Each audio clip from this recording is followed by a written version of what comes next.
What Darwin showed in his work on evolution and natural selection is that we don't need to invoke any supernatural force or power to account for the development of life through time on Earth. The ongoing processes that are observable in today's world. Do you think it's a belief?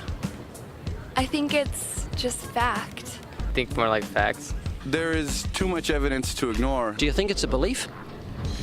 No, it's science. It's the way it happened. It's logical. You know, all the scientists pretty much agree with it. It's more of a fact. When did you start to believe? When I started to think for myself. When did you start believing?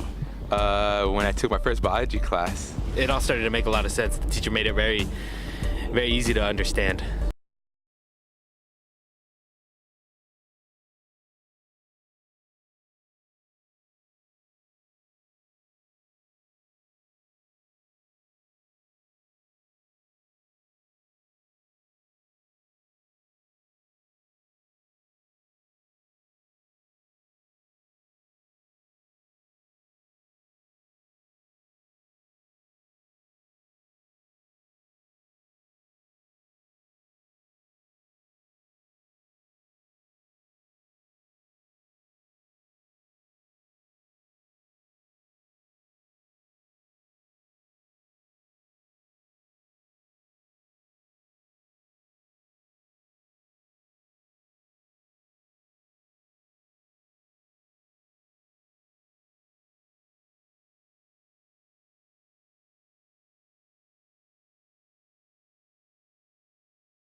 For example, if I have a pond in my back garden and a bulldozer comes along with a pile of mud and covers my pond from the side in some catastrophe, and at the bottom of the pond there were some plants and creepy crawlies, and then some snails on the mud at the bottom, and some goldfish swimming in my pond, and a duck on top. And if all of these were buried, they would be buried in that sequence. So if I dug them up one day and I found the worms in the mud at the bottom and the snails a little bit higher up and the fish, my goldfish, preserved in mud a little bit higher and a duck still higher, would I then conclude that the worms gave rise to the snails, to the fish, to the duck? Not necessarily, right? Mammals and birds tend to float, so there are other ways of explaining this structure that we find in the fossil record. And we don't have to go into great details. We'll see what the general picture actually is all about. So now fossils that we find determine the age as well. For example, this is the principle of fossil correlation. If I find this particular fossil in one layer at a particular place, and I find the same fossil in another area also in a layer, then I conclude that the two layers are of the same age.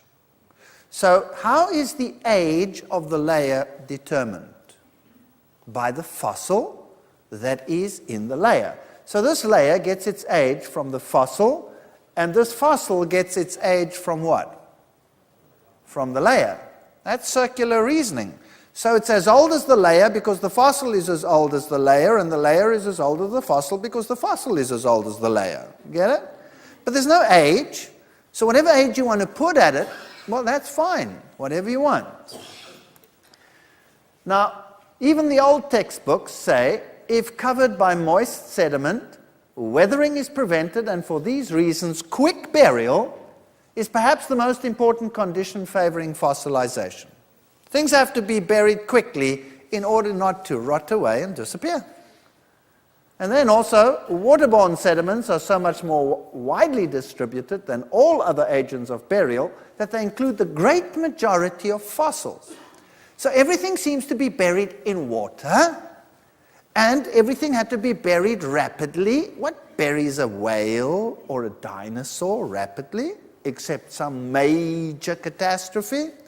And everything seems to be buried in water sediments, but there was no water catastrophe, no flood. Does that make sense? Doesn't really make sense. So if you have modern textbooks, you'll see pictures like this. Dinosaurs, and then there is an eruption of some volcano. These are Allosaurus and Stegosaurus walking around. They get buried, and then after a while there's some erosion that takes place, and they are exposed, and then you can find them and study them. And then this is how it happened. But this is not what we really see. What we really see is organisms washed into position by water. Now, how long does it take for something to fossilize? We've already looked at that. It doesn't take very long. Remember those teddy bears that fossilize in water that is high in the minerals that are needed for the purpose? Here is a hat. This is a miner's hat. And it's in a museum in Australia. It comes out of a mine that was vacated some 30 years ago, and it's solid stone. So it turned into solid stone in a very short period of time. All right, let's have a look at this fossil record. Here are some fish fossils, and you can see here are pretty intact fish over here, and there are sometimes huge areas covered in fish. In Africa, South Africa, we have an area which we call the Eka. It's one of these Devonian periods, and there are just hordes of these fish. What is also interesting is that many of the fish that we find are intact, but many seem to be headless. When I was a student going around looking at all these paleontological finds, I thought to myself, wow, it looks like these fish lived in the French Revolution, because most of them lost their heads. But what is interesting about fish is when a fish lies in water and is dead and is rotting, the first thing that happens is the ligament attaching the head rots away and the head drops off. Eventually it puffs up and all the scales fall off, and then it deteriorates. And in a very short period of time, that fish is gone. So we don't have fossilization of these creatures today. They just disappear and dissipate, and the bacteria and the scavengers and what have you, they come and that thing is gone. Gone. But here something happened, and many of them are perfect. That means they must have been buried instantaneously. Some of them, or lots of them, don't have heads. That means they floated in the water for a few days, not a long time, and then were buried. We find fish like these with heavy bony scales, and when we see those, that's primitive. You know, that's a pretty advanced feature, heavy bony scales. And if we look at modern fish like the sturgeon, that has heavy bony scales. So what do they say about the sturgeon? That's a primitive fish. That's a very old primitive fish. Why? Because it looks old and primitive. They do exactly the same with a rhino. A rhino looks kind of folded and ancient, doesn't it? And we look at it and say, well, that's a pretty ancient animal. It must have an ancient origin. But in actual fact, it's a mammal. Hello, when did the mammals appear? In recent times, even according to evolutionary theory. So we cannot have our mindset dictate data. You have to take it for what it is. Here is a modern fish with bony scales, and it is not ancient, it's living today. This is the sturgeon. That's the one you get your caviar from, if you're into that sort of thing. Then we find fossil beds just covered in scales. Nothing like that happens today. The scales dissolve in the sea after a while. You can go digging in the bottom of the sea. You won't find piles of scales that could fossilize. It doesn't exist. So this is catastrophism. It's much like the bark that was stripped of trees when they rolled in the water and get buried as bark layers, which doesn't make any sense if you don't have a catastrophe. Here are some interesting features. Fish, small, large, buried together, and sometimes you have fossils where a fish is actually eating another fish while it is being fossilized. So what was happening here? Obviously, during this event, this fish was swimming around, took a bite, and before it could say, Jack Robinson, what happened? It got buried. It was gone. That's exactly what happened. This is catastrophism. And this fossil over here, this is a fish that is absolutely perfect.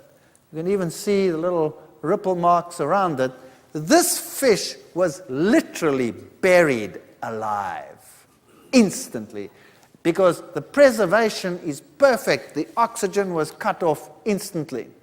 Science will tell us that we don't have a complete record of the fossil record because soft-bodied creatures don't fossilize readily. That's not true. There are millions of fossils of soft-bodied creatures. Here's one. This is a jellyfish. You can see it's perfectly preserved. We have all kinds of creatures, soft-bodied and non-soft-bodied, perfectly preserved in the fossil record. There is no reason to say that they don't occur in the fossil record because they would not fossilize readily. In the book Evolution of Life, we read, time and again, wind, water, and ice have cut and destroyed rocks that have been elevated to form continents. That there is a fossil record at all seems rather remarkable. This is a fascinating point. Think about this. Here you have all the geological layers, and they contain all these fossils. Now let's take a mountain range, for example, that's eroding quickly. And you erode it away, and you're removing it. What are you removing? A record of time with all the fossils in it. And so we say, that, for example, the Himalayas, they are eroding away at 1,000 meters, or at least 2 meters every 1,000 years. That's the exact figure that they give. About 2 meters every 1,000 years. So that's just over 2 yards gone. Now what's very interesting is if that is so, if you're rubbing it out, why is the mountain still there? Well, science gives the answer and says the mountain is still there because it is being uplifted. We call that orogeny, uplift of the mountain. Now that's fine. That's a pretty good theory, and the mountain actually is still rising. You can measure the rate of rise, and that more or less keeps up with the rate of eradication at the top. But now there's a problem. If this process has been going on for millions of years, rubbing out the top and still having the height because you're lifting it up from the bottom, can you then still have the record of the history of the world in the top? Yes or no? You cannot have your cake and eat it. You cannot rub it out and say it's eroded away, but it's still there because we've lifted it up. Then you should have only the stuff right at the bottom that is still there. But no, we have the whole record there. So that cannot be. So somewhere there's a flaw in the story.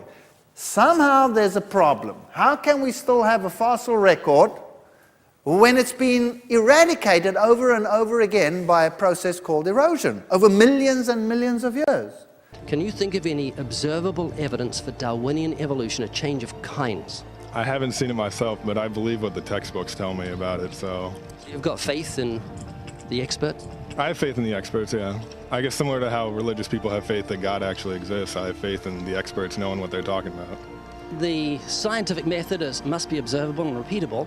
So could you give me one piece of observable evidence for Darwinian evolution? Okay, I would point to, as one great example is look at the genetics of the stickleback.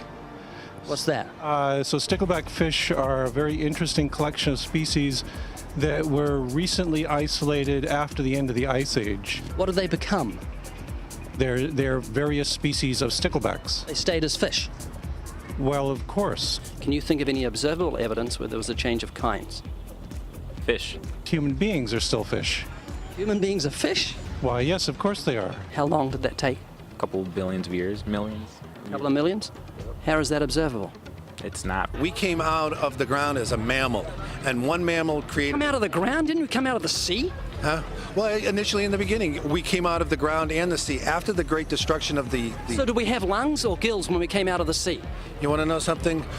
Those that were in the sea, I guess, had gills, and those that were on land had lungs. But if we came out of the sea, we had gills in the sea. You want to know something? Who knows that we came out of the sea or we evolved from mammals? So you don't know? Huh? Of course I don't know. I'm accepting that they did their science correctly. Could you give me an example of Darwinian evolution, not adaptation or speciation, but a change of kinds? These are changes of kinds. They're still fish. They're distinctly different fish. We have thousands of examples. Can you give me one? I can give you thousands. Just one. For instance, I would say look at Lenski's experiments with bacteria then. So what do the bacteria become? The bacteria are still bacteria, of course. That's not Darwinian evolution. That's not a change of kinds, is it? It is a change. It is a change in the genetic makeup of the bacteria, which They're is still bacteria. So what do the bacteria become? A new kind of bacterium. So it's still bacteria. There's no change of kinds.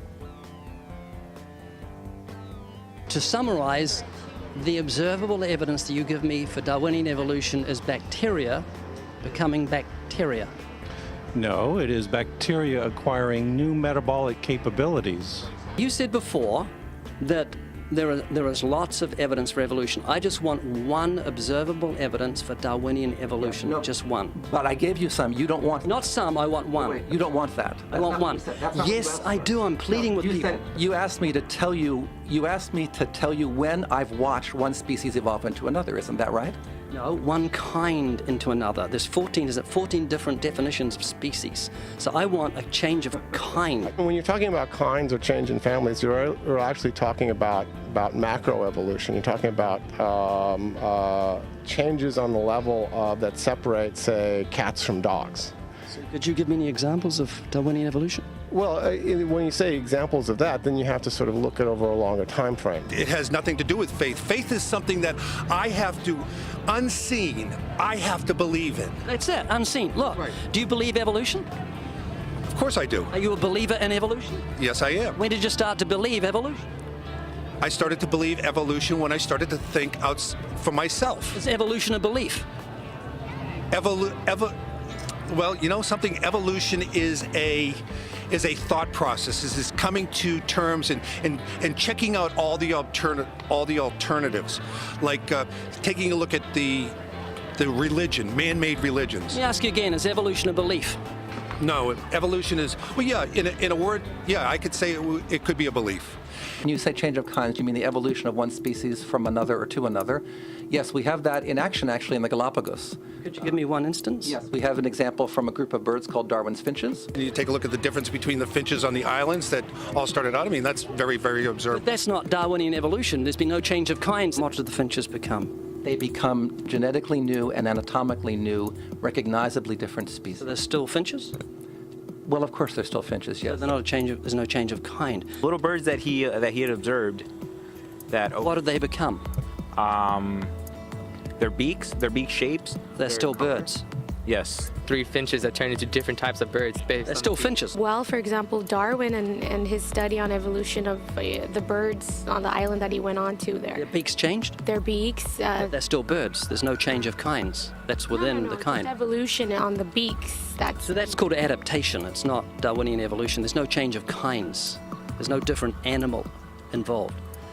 I want something that shows me Darwin's belief in a change of kinds is scientific. Darwin spoke of a change of kind.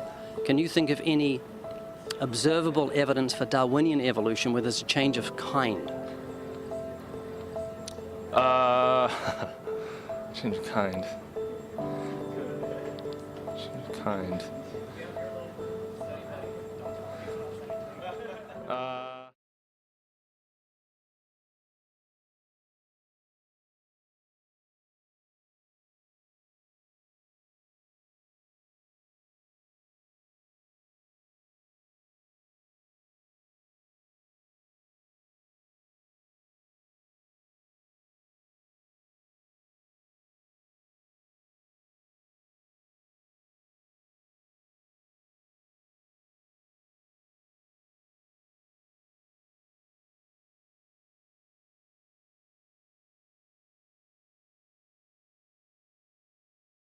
On December 18, 1912, newspapers around the world reported a shocking discovery. The missing link between humans and apes had been found, discovered by scientific genius Charles Darwin. Wait, that can't be right. Oh, Dawson! Amateur archaeologist Charles Dawson found the missing link just outside the Piltdown Golf Club in Sussex. A human skull and ape-like jaw, the Dawn Man was touted as confirmation of Darwin's theory of evolution. Except it was fake. It took 30 years to realize this skull had been doctored. The jawbone weathered to match the gravel, primate teeth filed down to approximate wear patterns. The question became, who would go to such lengths to create this elaborate hoax? Charles Dawson, not Darwin, orchestrated the whole thing. Initially, investigators ignored him altogether because he seemed too dim-witted to pull off a hoax of this magnitude. Oops. I guess they were wrong on that one. Was your ancestor an ape-like creature? I don't think so. Let's talk about a few of the so-called cavemen. We could spend hours on this topic, but we got more to cover here. Nebraska man was used for years as evidence for evolution. All they found for Nebraska man was one tooth. That is the entire Nebraska man right there. One tooth. Then they built an entire man from that one tooth and later made him a wife. Now you have to really be good to know what his wife looks like from his tooth. Okay, but these are professionals. Don't question them, okay? They know what they're talking about. Later they found out the tooth actually came from a pig. There's the real Nebraska man right there. How about Piltdown man, named after the gravel pit it was found in Piltdown, England. Somebody took a human skull and an ape's jaw, they filed them down and fooled everybody. In 1912, they discovered the Piltdown man. It was in the New York Times. Darwin theory proved true from the Piltdown man.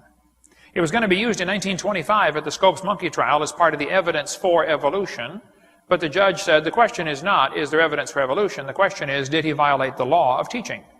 So he was found guilty of breaking the law. The teacher was John T. Scopes down here in Dayton, Tennessee. But Piltdown man was a hoax.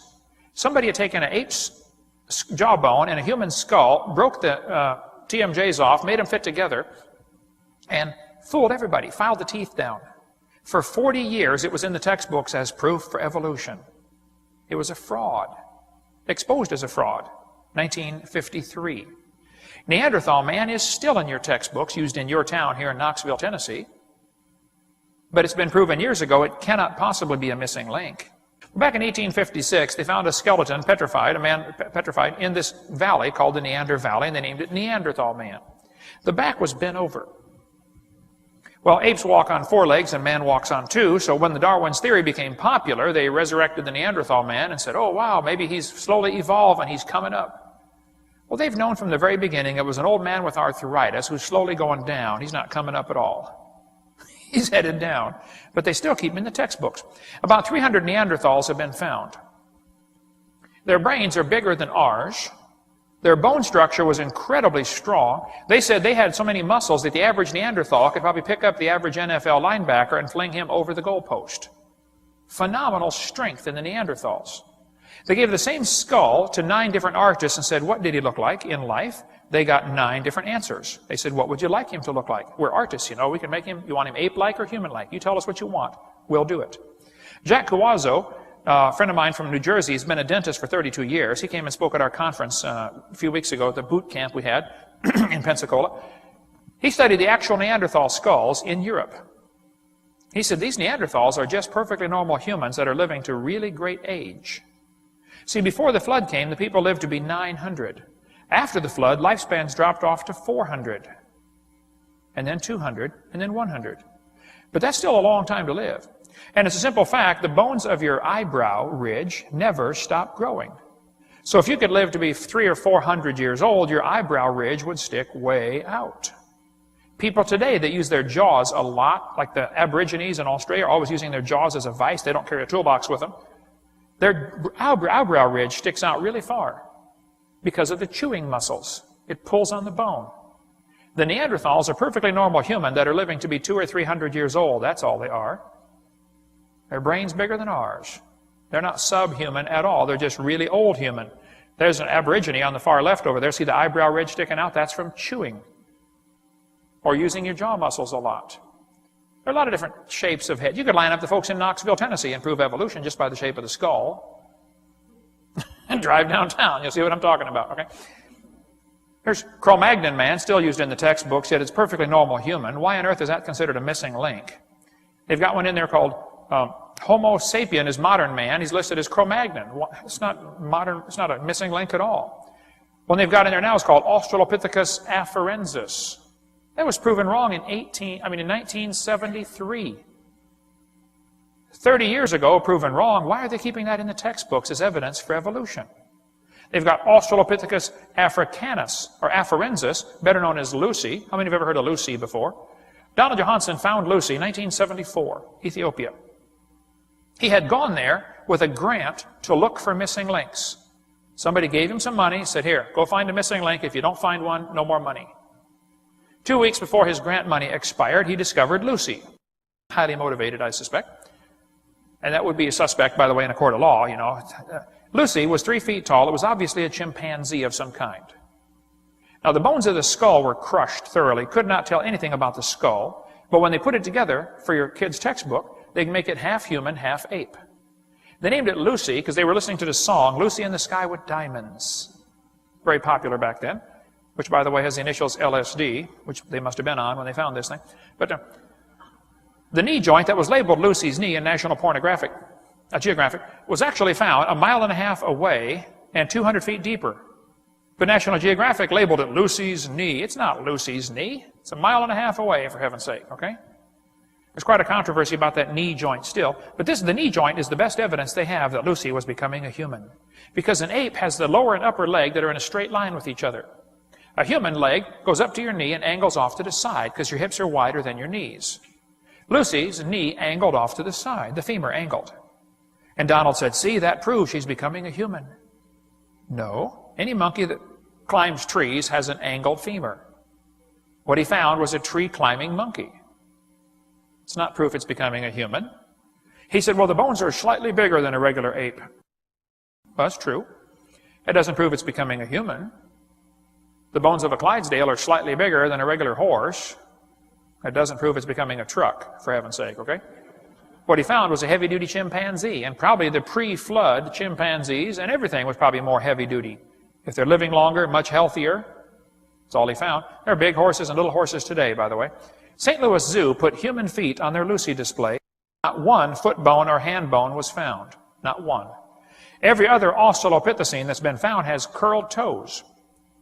Professor Menton at Washington University said the statue is a complete misrepresentation. It's a big fancy word for lie. I prefer smaller words. It's a lie. You're an atheist, so you believe the scientific impossibility that nothing created everything. I mean, it can't be nothing. We all have to start from some point. I wouldn't say nothing created it. There had to be something there in the beginning. You like Richard Dawkins, don't you? Well, I mean, you know, yeah, I like him. Do you believe nothing created everything, a scientific impossibility, which is what he believes? You don't believe in a creator of all things?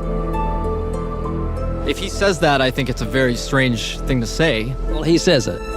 It's insane. Nothing can't create anything because it's nothing. There has to be something in the beginning. Nowhere in our history of human reality has something kind of just appeared out of nowhere. Do you believe that nothing created everything? No, because nothing can perform actions. That makes no sense. It's a default position. If you're saying nothing created everything, then you're agreeing with Richard Dawkins. You're mischaracterizing Richard Dawkins because Richard Dawkins, I'm sure he didn't say that. That seems ridiculous. Professor Richard Dawkins, arguably the world's most high-profile atheist, believes that in the beginning there was nothing and that nothing created everything. As he attempts to justify this belief, admitting that it defies common sense, the learned professor calls nothing something. Watch the reaction of his audience. Of course it's counterintuitive that you can get something from nothing. Of course common sense doesn't allow you to get something from nothing. That's why it's interesting. It's got to be interesting in order to give rise to the universe at all. Something pretty mysterious had to give rise to the origin of the universe. Which exactly what's meant by nothing, but whatever it is, it's very, very simple. And why is that funny? Well, I think it's a bit funny to be trying to define nothing.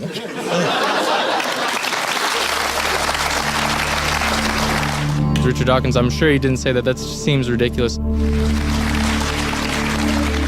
The audience reaction confused the normally eloquent professor because he's not used to being the object of laughter. What he didn't realize was he was talking to people who were endowed by their creator with the virtue of common sense. This was just another case where the emperor has no clothes. Someone should tell this man who has deceived millions, you're talking foolishness. Is that what you believe? I mean, it can't be nothing. We all have to start from some point. But there has to be something that created everything. You just wasn't God. Is that what you're saying? Yeah, it's just evolution, how things became from one organism into many. But that doesn't solve your dilemma of the initial cause. There has to be an initial cause. If there was a big bang in space that from there issued cats and dogs and horses and cows, the sun, the moon, the stars, the seasons, and all this marvel of creation came from a big explosion, what caused the explosion and where do the materials come from the explosion, and why is there such incredible order from the explosion? Every explosion I've heard of creates chaos, not order. That makes sense? Oh, yeah. This is what you're looking for if you were looking for truth. This is your information that you need to say, wow, that's logical. How could all this design from the atom to the universe, an incredible order, just happen by accident? Because an atheist actually believes nothing created everything, which is scientifically impossible. And I'm trying to say, Haley, I just want you to think. You're not just a blob of nothing that came from an explosion that created order, which is against nature. That means that you've got purpose and meaning in the universe. So it's not altogether bad news.